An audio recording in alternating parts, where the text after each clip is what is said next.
है ये आपको कैसे मालूम पड़ेगा? पितृ भूखे हैं इसका तो वर्णन हमने पहले कर दिया कि रात्रि को जब आप सोने के बाद में 1-1.5 घंटे बाद अगर आपकी नींद खुल जाए, 1 घंटा 1.5 घंटा आप सोइए, उसके बाद जो नींद खुली तो 1-1.5 घंटे तक अगर आपको नींद नहीं आ रही है, रात्रि को सोने के बाद में 1 घंटे बाद जब उठे तो आपको प्यास लग गई, भूख लगने लगी, प्यास लगने लगी कि मेरे को पानी पीना पड़ेगा, घबराहट हो रही, पानी पीना पड़ेगा। 1-1.5 घंटे सोने के बाद अचानक नींद खुले और आपको प्यास लगे, समझ लेना आपके पितृ भूखे हैं और प्यास है।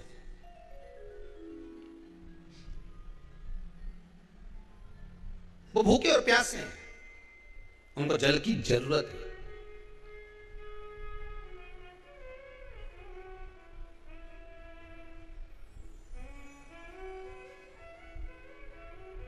किसी भी नदी में, सरोवर में, कुंड में, बावड़ी में, तालाब में, आप तीर्थ में जाकर जब स्नान करते हैं तो स्नान करने के बाद एक काम का नियम बना लो कि अपने हाथ की अंजलि में जल लेकर अपने पूर्वजों को देना। प्यासे रहते हैं, भाग मांगते हैं।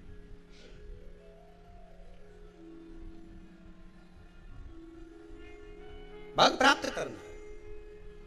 3 वृक्ष पितरों के तुल्य हैं। नैमिषारण्य की कथा में भी कहा था 3 वृक्ष पितरों के तुल्य हैं। पहला पीपल, दूसरा बट वृक्ष, तीसरा बेलपत्र का वृक्ष। ये पितरों के तुल्य हैं। अगर आपको रात्रि में नींद नहीं आ रही है, ऐसा लगता है कि रात्रि को 1 घंटा 1.5 घंटा सोने के बाद कुछ गलत गलत विचार आने लगते हैं, नींद सुबह 3 बजे तक 4 बजे तक नहीं आती, 4 बजे के बाद फिर नींद आती है, तो एक प्रैक्टिकल जरूर कर देखना।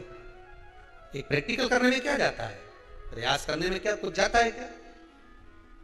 प्रैक्टिकल कर देखना कि कहीं सियोर वाला महाराज झूठ तो नहीं बोल रहा, तो प्रैक्टिकल करने में कुछ नहीं जाए।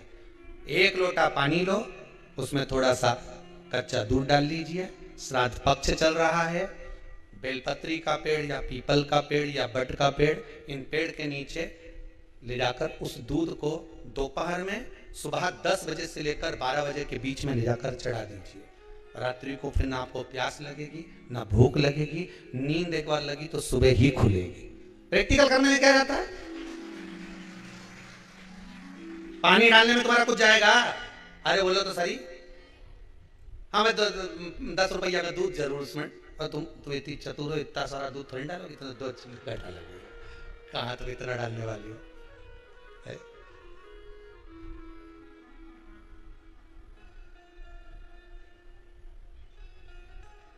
कहा बहुत चतुर लोग हो रहे संसार में हो,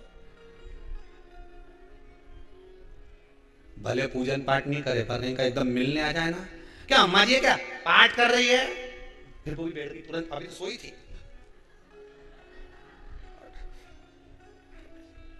तुरंत। क्यों पंडित जी हैं क्या, उनसे थोड़ा काम है, अभी माला जप रहे हैं, मालूम पड़े पंडित जी तो आराम से सेव फल खा रहे थे, और प्लेट सोफा के नीचे घुसे।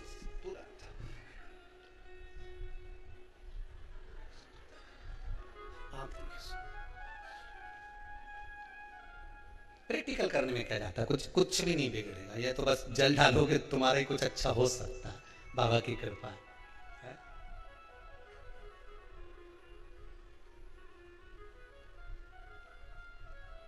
तीन वृक्ष पितरों के तुल्य हैं। पहला जम के बोलिए पीपल, दूसरा बट वृक्ष, तीसरा बेलपत्री का वृक्ष। तीन पीपल के वृक्ष में 52,000 ब्राह्मण एक साथ निवास करते हैं, इसलिए पितृतुल्य है। बट वृक्ष ब्रह्मा जी के मस्तक से बना, इसलिए पितृतुल्य है। और बेलपत्री का वृक्ष माता पार्वती जी के अश्रु से बना, जब आंसू गिरे थे माता जगत जननी जगदम्बा पार्वती के, उस समय पर पितृलोक में हलचल उत्पन्न हो गई थी, हमारी नातिन की आंख में आंसू कैसे आ गए। मैनावती की पुत्री है,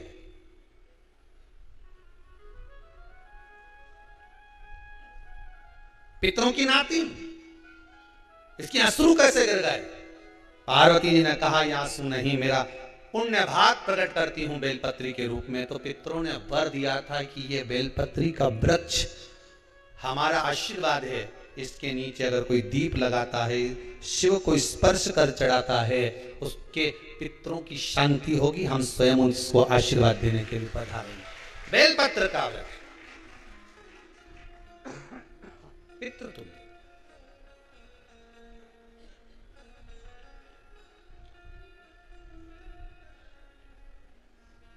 तो रात्रि को अगर भूख लग रही है, प्यास लग रही है, तो पितृदोष। दूसरा पितृदोष का लक्षण बताया, घर में कोई शुभ कार्य ना हो, वंश की वृद्धि ना हो, 1 रुपये कमाओ, 1.25 रुपये खर्च हो रहे हैं, पैसा 10 जगह से कमाई आ रही है पर घर में टिक नहीं पा रही है, आया गया, पितृदोष। जरा सी कटोरी पड़ी है उसके पीछे विवाद चालू हो जाए, पानी ढुल गया उसके पीछे विवाद हो जाए, या छोटी छोटी बात में घर में क्लेश मचा हुआ है, पितृदोष है। समझ लो हमारे पूर्वज हमसे खुश नहीं, प्रसन्न नहीं। कोई कहता है गुरुजी श्राद्ध बड़े बेटे को करना चाहिए कि छोटे को करना चाहिए? शिव महापुराण की कथा कहती है, अगर जायदाद का पूरा हिस्सा बड़े ने लिया हो और तुमने अपनी माता का दूध ना पिया हो तो एक ही को कर लेने दो। अगर माता का दूध पिया है और अगर एक अंगूठी भी ली है, जरा सा एक कपड़ा भी अगर सास का लिया है, तो श्राद्ध तो तुझे करना ही पड़ेगा, करना ही पड़ेगा। तूने मेरा दूध पिया है तो बिल्कुल जम के तो बोलो। अगर तुमने उनका कुछ खाया है तो एक काम और हो सकता है, गुरुजी वो श्राद्ध अगर हम नहीं करें और बड़े भैया करें और हम उन्हीं के यहाँ चले जाएं तो चले जा, मना कौन कर रहा है? पूड़ी का तेल तू ले जा, खीर का दूध 2 थैली तू खरीद के ले जा, जितना वहां वो सेवा करे उतनी सेवा तुम करो। गलत है क्या? जायदाद का भी तो हिस्सा किया था। सुई की नोक के बराबर नहीं दूंगा ने, ईंट इधर खसकी है तो हमारी इधर खसका दीजिए। हमारी बसियत में इतना लिखा है तो फिर बसियत में ये भी लिख के जाना चाहिए था। मैं तो क्यों सबके, तुम डरो मत ही रहे एक भी। जब छोरा छोरी के जब सब सामान, प्रॉपर्टी दो ना, जमीन दो ना, जायदाद दो ना, सारा सामान छोरा छोरी के दो, तो उनके लिख के भी जाओ कि हमारी श्राद्ध कर दे, अच्छा तो नहीं तो भूल रही उनके सुनाऊंगी।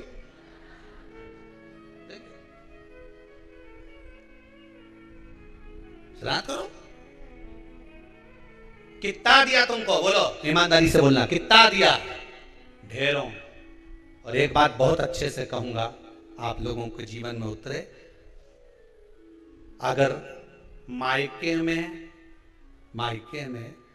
भाई, मायके में भाभी, मायके के लोग अगर आपके माँ बाप का श्राद्ध नहीं करते हैं तो बेटी भी अपने माता पिता का श्राद्ध कर सकती है।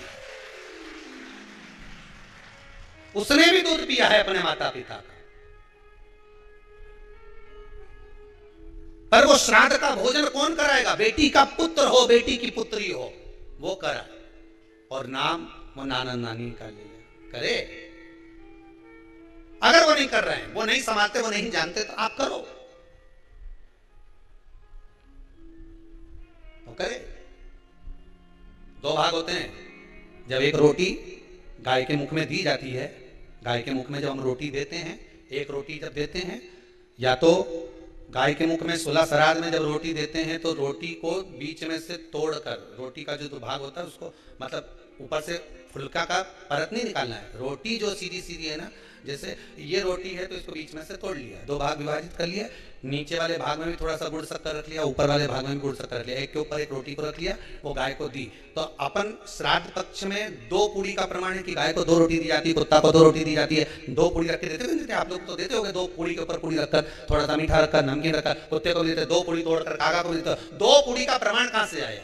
2 भाग रोटी के टुकड़े का प्रमाण कहां से आया? श्राद्ध पक्ष में ही ऐसा क्यों किया जाता है? बाकी के समय पर तो कोई ऐसा 2 पूड़ी का प्रमाण ही नहीं, पर श्राद्ध पक्ष में ये क्यों कहा जाता है कि पूड़ी के ऊपर पूड़ी रख दे, उसमें मीठा रख दे, खीर शक्कर रख दे, गाय को दिया, कुत्ते को दिया, कागा को दिया, ऐसे क्यों कहा जाता है? उसका कारण क्या होता है? उसका केवल एक कारण है, जो नारी ने भोजन का निर्माण करा है, जो घर की बहू भोजन बनाई है, जो घर की बेटी ने भोजन बनाया है, घर की माता ने भोजन बनाया है। महाराज, पिता पुरुष एक कुल को तारता है, बेटी दो कुल को तारती है। जब श्राद्ध पक्ष में 2 भाग रोटी के कर कर गाय को देती है, तो 1 भाग तो उसके ससुराल वालों को मिलता है।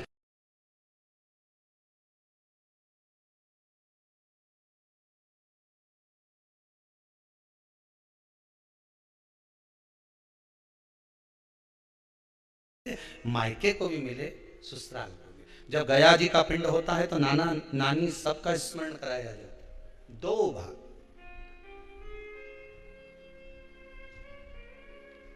पुण्यता प्राप्त। अब लोगों को मालूम तो है नहीं कि 2 पूड़ी क्यों रखते हैं, उसका कारण वर्णित है शास्त्रों। दोनों पक्ष तारने के लिए, दोनों पक्ष का स्मरण कराने के लिए। महाराज, बिंदु प्रेत योनि में पड़ा, चंचुला देवी उनके मोक्ष का प्रयोजन कर रही है, प्रयास कर। क्या करा जाए कि इनको मोक्ष मिल जाए? कहा शिव महापुराण की कथा। पार्वती मैया की सहेली बन गई और पार्वती मैया ने शिव महापुराण में प्रेत योनि से मुक्त होने के लिए कहा, तुम रुका जी क्या जाओ, देवऋषि नारद के पास जाओ। नारद जी ने तुमरुका जी के पास भेज दिया। क्यों? नारद जी जानते हैं मैं कथा नहीं कर सकता, मैं कथा सुन सकता हूं पर कह नहीं सकता। कहने के लिए मुझे बैठना पड़ेगा, सुनने के लिए हो सकता है कि मैं चले जाऊं, वापिस आकर बैठ जाऊं। तुमरुका जी से कहा कथा कह दोगे? हाँ, कहने में क्या दिक्कत है, मेरे पति को प्रेत योनि से मुक्त करना है। तुमरुका जी बोलते हैं केवल तुम्हारा पति प्रेत योनि से मुक्त नहीं होगा।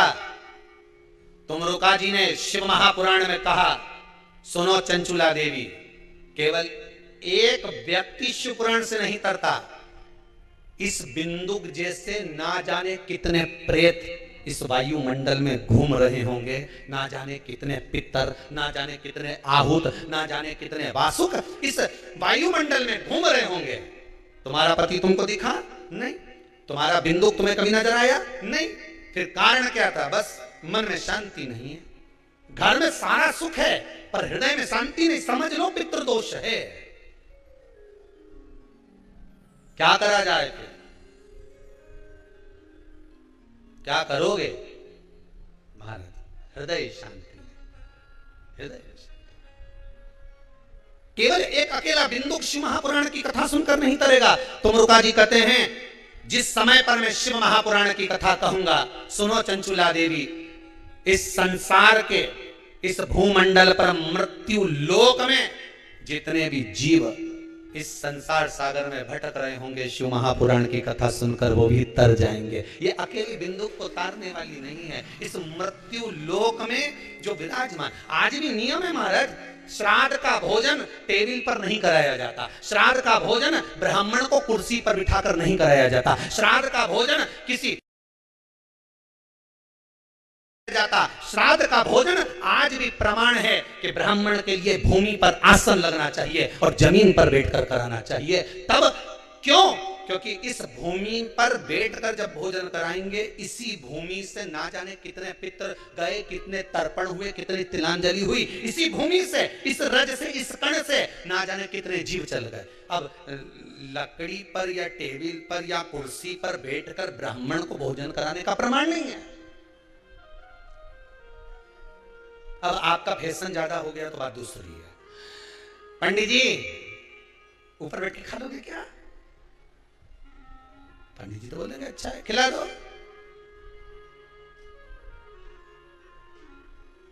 ऊपर बैठ के क्यों?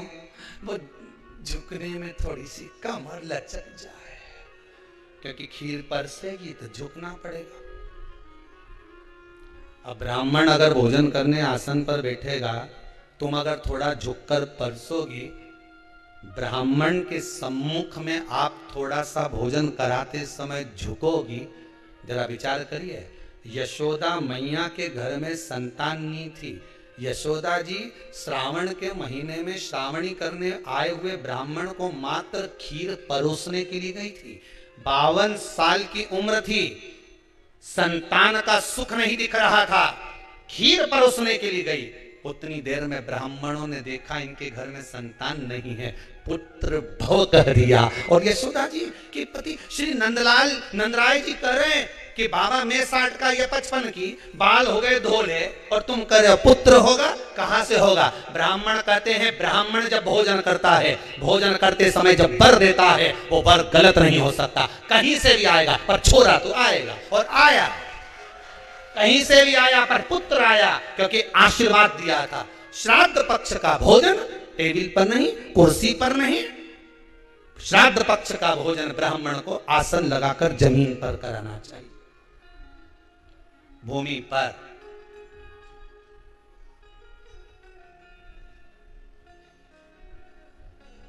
अब आजकल के ब्राह्मण भी थोड़े नीचे, अगर हम टेबल पे ही जिम लें तो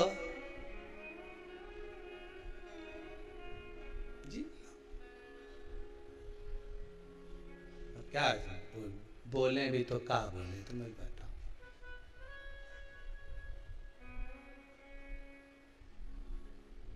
थोड़ा सा भाग भूमि का हो महाराज, तर्पण तिलांजलि सब भूमि पर।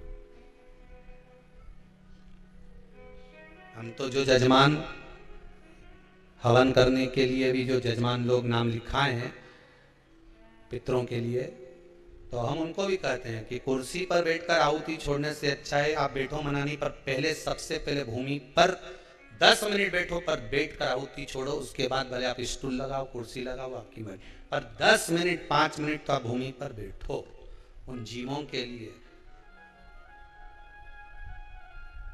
उन जीवों